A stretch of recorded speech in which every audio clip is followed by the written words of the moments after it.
Sir అదే లెటర్లో తన కొడుకు విషయం కూడా రాసుకొచ్చారు ఆవిడ. లేదు గతంలో బెయిల్ కావాలని కూడా కొడుకుది అని అన్నారు. కోర్టు చాలా స్పష్టంగా చెప్పింది. స్పెయిన్‌లో ఆల్రెడీ నీ కొడుకు చదువుతున్నారు పెద్ద అబ్బాయి. రెండో అబ్బాయి ఇంటర్మీడియేట్. తల్లి అవసరం పెద్దగా ఉండకపోవచ్చు. కుటుంబ సభ్యుల సహకారం తీసుకోవచ్చని. అంటే మనం గత చరిత్రను చూసుకుంటే కవిత గారు పిల్లలతో ఎక్కువ ఎఫెక్షన్ ఉండేదంటారా? నాకు తెలిసేది తక్కువనే. ఎందుకంటే రాజకీయ ఉద్యమంలో చాలా చురుకైన పాత్ర పోషించింది. తెలంగాణ ఉద్యమంలో మోర్ పట్లరు. అప్పుడు బతుకమ్మని చెప్పి ఊరు తిరిగి దేశం తిరిగి అమెరికా పోయి అదేది దుబాయ్ బుర్జు ఖలీఫా కాడ బతుకమ్మ అన్నప్పుడు ఆ కొడుకులు కుడుతున్నారు. కొడుకుల మీద పెద్దగా ప్రేమ హఠాత్తుగా పుట్టుకొచ్చింది బెయిల్ గురించి. అంతే తప్ప స్పెయిన్లో ఉన్న కొడుకు నీ ఎమోషన్ లేదా? అని చదువు డిస్టర్బ్ కాదా? మీ అబ్బాయి కూడా 12 సంవత్సరాలు ఉంది. అబ్బాయి కూడా వెల్ బిల్ట్ ఉన్నాడు. తర్వాత ఎమోషన్ అనేది వాళ్ళ ఫాదర్ ఉన్నాడు కదా. ఫాదర్ లేకుంటే ఎమోషన్ అనుకోవచ్చు. Father is taking care of children. సరే ఇంత జైల్లోకి వెళ్ళిన తర్వాత కొడుకుల మీద హఠాత్తుగా ప్రేమ పుట్టుకురావడం అంటే ఓన్లీ బెయిల్ పాయింట్ ఆఫ్ వ్యూని అని నేను అనుకుంటున్నాను. ఆ కొడుకుల ప్రేమకు, తల్లి ప్రేమకు, అత్త ప్రేమకు, అక్క ప్రేమకు, డాడీ ప్రేమకు బెయిల్ లేరు. బెయిల్ ఇచ్చేది రెండు పాయింట్. ప్రైమ్ ఫేస్ పోయిందా లేదంటే అక్యూజ్గా బెయిల్ ఇస్తే బయటికి వెళ్దా విట్నెస్ ఏమైనా ట్యాంపర్ చేస్తారా? ఈ రెండు ఆల్రెడీ కేసులో సమ్మన్లు ఇచ్చిన తర్వాత నుంచి కూడా వరుసగా ఫోన్లన్నీ డిస్ట్రాయ్ చేయడం అన్నీ కూడా స్ట్రాంగ్ ఎవిడెన్స్ కనిపిస్తుంది. Strongest evidence. దాంతోపాటు వీళ్ళు అభిషేక్ రావు వీళ్ళందరూ చెప్పారు కదా, మీరు ఒక్కడే కాదు కదా. ఆ రామచంద్ర పిల్ల అయినట్టు డమ్మీ, కంప్లీట్ డమ్మీ. ఇప్పుడు రామచంద్ర పిల్లై టాపిక్ వచ్చేసరికి ఆయన 20 సార్లు కోర్టుకు వచ్చి కవిత పేరు చెప్పిన వ్యక్తి. అవును. కవితకి సమ్మాన్లు ఇష్యూ చేసి రేపు కవిత కోర్టుకు వస్తారు అనే మరుక్షణంలో సిడి వాళ్ళని బలవంతంగా చెప్పించారంటూ ఒక యూటర్న్ తీసుకున్నాడు కోర్టు. అది కూడా పరిగణలో తీసుకుంది. అవును, ఈడీ వాళ్ళు బలవంతంగా చెప్పిస్తారు. ఎవరు చెప్పించారు? రామచంద్ర పిల్లకి చెప్పించినట్టు. రామచంద్ర పిల్లై 20 సార్లు ఏమో ఈడీకి అనుకూలంగా చెప్పిన వ్యక్తి కవితకి సమ్మాలు ఇచ్చిన వెంటనే యూటర్న్ తీసుకుని కవిత పేరు నేను చెప్పలేదు అంటూ అది కోర్టు చాలా సీరియస్ గా తీసుకుంది. ఎందుకంటే influence over the accused hostile కావడానికి అది చేసిన అనేది కోర్టు చాలా సీరియస్ తీసుకున్నమాట. వాస్తవమే. ఇప్పుడు అన్నిసార్లు చెప్పినా మళ్ళీ 16 సార్లు 17 సార్లు చూడ చెప్పాడు కదా మురళి. అందుకొరకు ఈవిడ ప్రభావం అక్కడ ఉందని కోర్టు అది మే ప్రిజమ్ కింద వస్తుంది. చెప్పి ఉండొచ్చు, చెప్పినందుకు ఇట్లా చేసి ఉండొచ్చు అనేది కోర్టు ఊహిస్తుంది. కోర్టు కన్నులో చెవులు ఉండడం కానీ ఇన్నదాన్ని కరెక్ట్గా అనాలిసిస్ చేస్తారు వాళ్ళు. ప్రతి స్టేట్మెంట్ మీద వాళ్ళకి ఐడియా ఉంటుంది. ఇంకోటి ఇంపార్టెంట్ కేసులు కదా. ED investigation specialized agency investigate చేసేటప్పుడు చాలా ప్రికాషన్ తీసుకుంటారు. రికార్డింగ్ ఆఫ్ స్టేట్మెంట్ అప్పుడు కూడా డిఫెన్స్ లాయర్ దృష్టిలో పెట్టుకొని ఏమేమి పాయింట్స్ కావాలో స్టేట్మెంట్ రికార్డ్ చేస్తారు.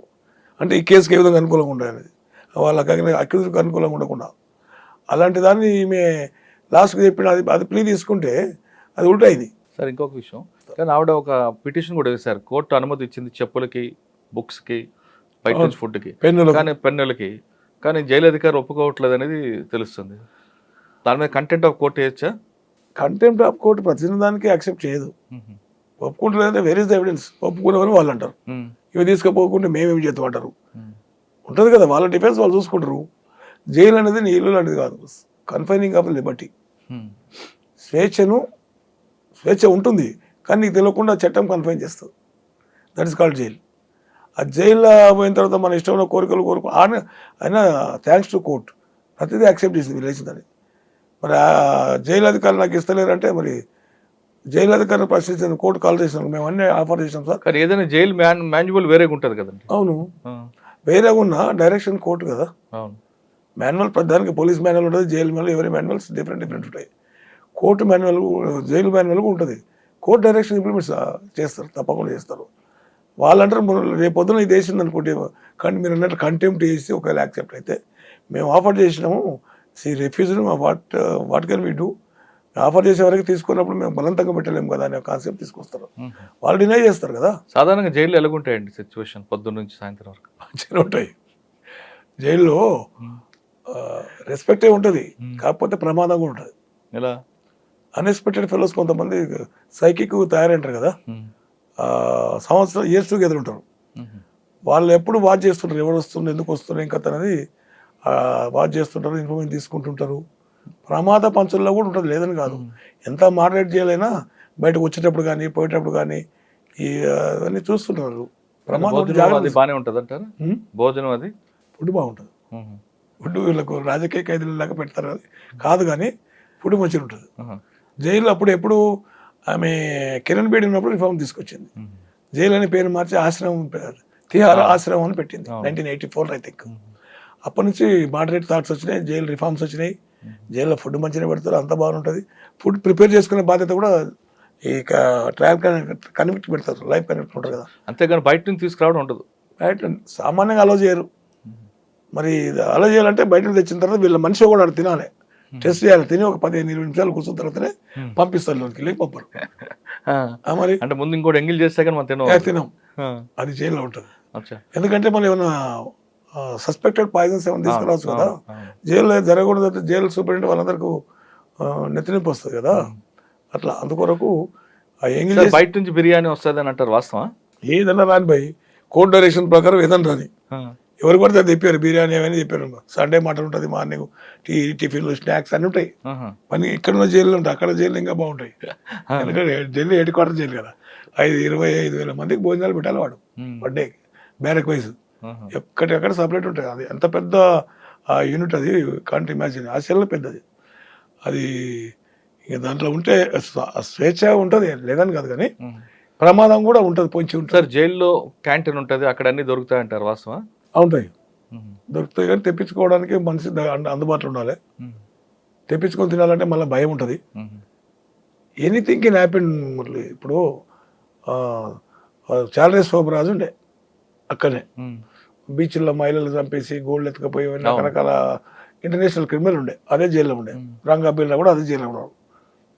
ఏమవుతుందంటే ఈ క్రిమినల్స్ అక్కడ ఎస్కేప్ అయిపోయాడు, అంత పెద్ద హై సెక్యూరిటీ జైల్లోకి వెళ్ళి ఎస్కేప్ అయిపోయాడు. మళ్ళీ గోవాలో పట్టుకున్నప్పుడు చాలరేస్ శోభరాజు అట్లా ఎస్కేప్ అయి పెద్ద పెద్ద ఇంటర్నేషనల్ క్రిమినల్స్ ఉంటారు, పక్కనే కదా, వాళ్ళు ఏ రూపంలో రావచ్చు, ఎట్లా రావచ్చు. అందుకొరకు సార్ టీవీ ఉంటుంది అంటారు, పేపర్లు చదువుకోవడం. టీవీ ఉంటాయి, నేషనల్ ఛానల్ వస్తాయి, యాదగిరి ఒకటి, ఇంకొకటి దూరదర్శన్ వస్తాయి. దూరదర్శన్. దీంట్లో ఏం చదువుతావు, ఏముంటాయి, సమాచారం రావాలి, న్యూస్ పేపర్లు కూడా కటింగ్ వేస్తాయి, సెన్సార్ వేస్తాయి. ఎందుకంటే ఇంక ఏం చదివితే ఎవరు ఏం డెసిషన్ తీసుకుంటే తెలియదు కదా. సైకలాజికల్ డిప్రెషన్ మూడ్లో ఉంటారు, జైల్లో ఉంటుంది, ఫ్రస్ట్రేటెడ్ మూడ్లో ఉంటారు. ఇటువంటి వ్యక్తులు ఫస్ట్ టైం వచ్చారనుకోండి, ఫస్ట్ టైం వచ్చిన వ్యక్తులకి అందరితో కలిపి పెడతారా, సెపరేట్ పక్కన పెట్టి వాళ్ళకి ఏమైనా అబ్జర్వేషన్ ఉంటుంది? వీళ్ళు సపరేట్ బ్యారక్ ఉంటుంది, ఒక కానిస్టేబుల్, లేడీ కానిస్టేబుల్ పెట్టారు, వాచ్. అంటే జోలు పెట్టుకుంటే మాట్లాడడానికి కాదు, పక్కన వాచ్ చేస్తారు, డ్యూటీ పెడతారు. ఇక క్లోజ్లో ఉంటారు కనుక వాచ్ చేసుకుంటూ ఉంటారు. వాచ్ చేసి మీకు ఏమైనా నెసిటీ ఉంటే అవసరం చెప్తే వాళ్ళు జైలు అధికారులకు ఇంటిమేట్ చేసి తెప్పిస్తారు. ప్రతిదీ మీకు ఇంటికి వెళ్ళి వస్తుంది కదా, ఫుడ్ అంతా ఇంటికి అన్నీ వస్తాయి, కానీ కుటుంబం ఒకటి దూరం ఉంటుంది. స్వేచ్ఛ కట్టేలు ఏంటంటేనే జైలుకు బయట ప్రపంచం డిఫరెంట్. అదే మానవం స్వేచ్ఛ వాల్యూ తెలియాలంటే జైలుకు రావాలి. జైల్లో ఏముంటుంది అది, స్వేచ్ఛ ఉండకపోతే ఏం లైఫ్ ఉంటుంది.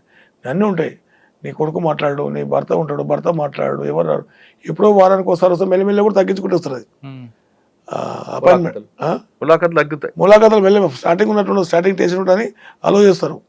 తర్వాత లాస్ట్కు వారానికి ఒక్కరిని అలో చేస్తారు. అట్లా చేస్తే అది కూడా తగ్గుతుంది లాస్ట్. అప్పుడు వీళ్ళకే విసుకొస్తారు, పోయి మాట్లాడమని, ఏం మాట్లాడతాం, ఏం అవసరం లేదు, పోటరు. అట్లా జైలు సంగతి అట్లా ఉంటుంది. సార్ ఇప్పుడు అంటే అన్ని దొరుకుతాయి, కానీ సాయంత్రం 6 తర్వాతే ప్రపంచం గుర్తుకొస్తుంది అంటారు జైల్లో, వాస్తవా? అది ఒంటరితనం కదా, ఒంటరితనం ఉన్నప్పుడు మైండ్ డెవిల్గా పనిచేస్తుంది. అంటే 6 గంటలు లాకప్ అయిపోద్ది. డే టైం తెలిసి ఉంటుంది కదా, బయటకు వెళ్ళలేదు. మళ్ళీ అంతా ఈ క్రిమినల్స్ అంతా మూవ్ అవుతుంటారు కదా, లేడీ క్రిమినల్స్ ఉంటారా, చాలా డేంజరస్, మొబైల్ కన్నా డేంజరస్ ఉంటారు, ఆడుకోరు. అందుకోరు మొన్న ఇప్పుడు టీవీలో చూపించిండు, యూట్యూబ్లో వచ్చిండే టీఆర్ జైలు ఎట్లుంటుంది అనేది, మొత్తం ఆడుకోరు క్రిమినల్స్ చూపించినాడు. మరి మేడం గారు ఎట్లుంటుందో ఏం కథనో శోచనీయం. సార్ ఫైనల్గా చెప్పండి, ఇప్పుడున్న సిచ్యువేషన్, ఈ సినారీ చూస్తుంటే కవిత గారు ఈ సంవత్సరంలోకి వచ్చే ఉందా, లేదంటే ఒక 6 నెలల తర్వాత బయటకు వచ్చిందా? ఇప్పుడు ఈ సినారియో, కోర్టు చేసిన కామెంట్స్, ఈమె రాసిన రాతలు, ఇవన్నీ బేరీజ్ అబ్జర్వ్ చేసి మధ్యలో ఇంకో సిబిఐ కూడా కేసు ఉంది. సిబిఐ ఎప్పుడేస్తా అంటే ఈయనకు బెయిల్ ఏమైనా అవుతుంది అన్నప్పుడు కస్టడీ కడుతుంది. బెయిల్ అయినప్పుడు కస్టడీ కడితే మళ్ళీ అది తీసుకురావడం, పంపడం. అరెస్ట్ చూపించలేదు కాబట్టి బెయిల్, ఒకవేళ ఈడీ బెయిల్ వస్తుందన్న మూమెంట్ లో సిబిఐ అరెస్ట్ చూపిస్తారు. అంతే, కోర్టు టచ్లో ఉంటారు కదా, కోర్టు అబ్జర్వ్ చేస్తుంటారు, వీళ్ళని కూడా అబ్జర్వ్ చేస్తుంటారు. అంటే ఇక్కడ ఈడీ బెయిల్ ఇచ్చినా సిబిఐ అరెస్ట్ చూపిస్తారు 100%. బయటకానికి లేదు, అప్పుడే బెయిల్ పిటిషన్ ఫైల్ చేస్తారు, కస్టడీ అడుగుతారు. అందుకొరకు నాకు తెలిసి ఇవన్నీ సర్కమర్స్ చూసిన తర్వాత 6 నెలల లోపల అయితే రాదు. 6 నెలల లోపల ఛార్జ్ షీట్ వేసిన అనుకో, ట్రయల్ మేబీ కమెంట్స్ అంటే 4 ఏళ్ళు కూడా రాదు. మళ్ళీ పిటిషన్ వేస్తారు కదా. ఏం బయటికి వెళ్తే ప్రమాదం ఉందని ట్యాంపర్ చేస్తుంది, చాలా యాక్టివ్ లేడీ, అరగంట యాక్టివ్ లేడీ అని రకరకాలు రాసేస్తారు వాళ్ళది. అవును. అది వేసినప్పుడు కోర్టు కన్సిడర్ చేస్తుంది కదా. కోర్టు జనరల్గా ఇన్వెస్టిగేషన్ ఏజెన్సీ మాట నమ్మశక్యంగా ఉంటుంది అనేది బిల్లు. అది అచ్చా. ఉండొచ్చు ఉండకపోవచ్చు, కాకపోతే ఏంటంటే ఇంకా పిటిషన్ వేస్తారు వీళ్ళు, డెఫినెట్ పిటిషన్ చేస్తారు. If she enlarge on bail evidence will be tamper, witness tamper అవుతారు, ఇన్వెస్టిగేషన్ ప్రమాదం ఉంది, న్యాయంకు గాయమయ్యే ప్రమాదం ఉంది, ఇవన్నీ రాసేస్తారు.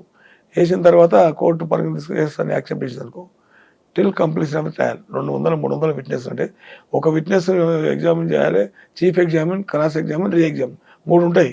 ఈ 3 అయ్యే వరకు ఒక్కొక్క విట్నెస్కి 1 వీక్ పడుతుంది. అట్లా 200 విట్నెస్ చేయాలి. అవును. అంటే 5-6 ఏళ్ళు పడుతుంది, ఇంకా ఎక్కువనే పట్టవచ్చు కూడా. 1 year అయితే 1-2 years 2-3 years అయితే మినిమం. కానీ మళ్ళీ 4 years తర్వాత వచ్చింది. అవును. 4 అది అక్యూట్ అయితే మళ్ళీ దాని కన్విక్షన్ అయితే అటే కన్విక్షన్ వస్తే ఇంకా అంత లోపటే ఇంకా లోపలనే కదా. 18 ఏళ్ళు, 20 ఏళ్ళు, 15 ఏళ్ళు పడుతుంటుంది. కవిత ఇప్పుడు రావడం కష్టపడుతున్నారు సర్వేశ్వర రెడ్డి గారు. ఆమె చేసిన కొన్ని పొరపాట్ల వల్లే బెయిల్కి అభ్యంతరం ఏర్పడిందంటూ అతనుకున్న అనుభవం చెప్తున్నారు. ఒకవేళ బెయిల్ వచ్చిన 6 నెలల వరకు ఆమె బయటకు రాలేరు. ఒకవేళ 6 నెలల తర్వాత వచ్చిన తర్వాత సంగతి చూద్దాం. ఒకవేళ ఈలోగా కానీ కోర్టు ఈడీ అధికారులు ఛార్జ్ షీట్ వేస్తే ఇంకా ఆమె దాదాపు ఇంకొక సంవత్సరం వరకు లోపల ఉండాల్సిందంటూ సర్వేశ్వర రెడ్డి గారు చెప్తున్నారు. ఇది కవిత రాసిన లెటర్పై సర్వేశ్వర రెడ్డి గారి విశ్లేషణ. మరో అంశాలు మళ్ళీ కలుద్దాం. అంతవరకు నమస్తే. Thank you sir. Thank you.